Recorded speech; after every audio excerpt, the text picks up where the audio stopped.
Thomas Green, a middle-aged writer, moved to the small town of Riverside to finish his latest book. The house he rented stood at the edge of a forest, about which the locals whispered. The old mansion, with peeling paint and cracked windows, seemed to stare at the world with empty eyes. From the first days, Thomas was haunted by the strange feeling that someone was watching him. He attributed it to fatigue and stress, but the feeling didn't go away. He began to notice small things, barely audible rustling at night, strange shadows in the corners of the room, cold drafts even though the windows were closed. One night, waking up from another rustling sound, Thomas decided to explore the house. He took a flashlight and, stepping quietly, went down the hallway.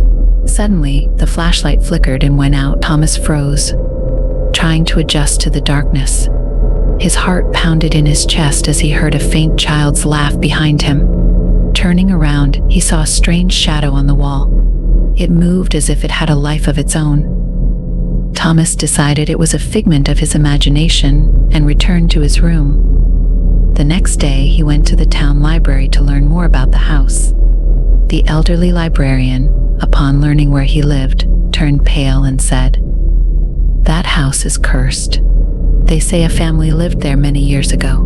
One night they all disappeared. No one knows what happened to them, but since then, the house has been vacant. People hear voices and see strange things. If I were you, I'd leave." Thomas smirked and decided not to take it seriously. But that night, things got even worse. Waking up to a cold draft, he saw a little girl by the window. She looked at him with empty eyes, her lips moving as if whispering something. Thomas froze, unable to move. The girl vanished as suddenly as she had appeared. The next morning, Thomas found an old photograph of the family who had lived in the house on his desk. He recognized the girl in the photo. It was the same one who had visited him at night. He felt his blood run cold. Could it be true? Thomas was determined to find out the truth. He returned to the library and asked the elderly woman for archival records. With difficulty, he managed to find an article about the family.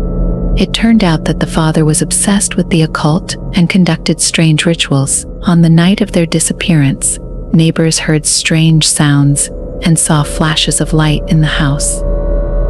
That night, Thomas couldn't sleep. Thoughts of rituals and curses swirled in his mind. Around midnight, he heard rustling again. Taking the flashlight, he went down to the basement, where the sounds seemed to come from. On the floor, he found an old diary written by the father of the family. Flipping through it, Thomas learned about a ritual meant to open a gateway to another world. The father believed he could cheat death and live forever. Thomas felt a cold presence behind him again. He slowly turned around and saw the entire family. They looked at him with reproach and plea. Suddenly, the diary flared with a bright light, and Thomas realized the ritual had begun. The light grew brighter, and the room filled with strange sounds. Thomas understood that if he didn't stop the ritual, their souls would be trapped in the house forever. He remembered that the diary mentioned how to break the spell. He needed to find an amulet hidden in the house and destroy it. Panicked, Thomas began searching for the amulet. He searched every corner, every cabinet. Suddenly, he felt the floor beneath him start to shake. Thomas found an old chest in the basement and, opening it, saw the amulet. Grabbing it, he ran to the fireplace and threw the amulet into the fire. The light began to fade, and the sounds gradually subsided. The family's ghosts vanished, leaving Thomas alone. He breathed heavily, feeling the fear slowly release him. In the morning, he left the house without finishing his book. Years passed, and the house on the edge of the forest remained vacant. The locals continued to avoid it, telling stories of strange happenings and curses. But one day, a new family moved in, unaware of its past, and the strange events began to repeat. An old resident said, "The house will not release its victims.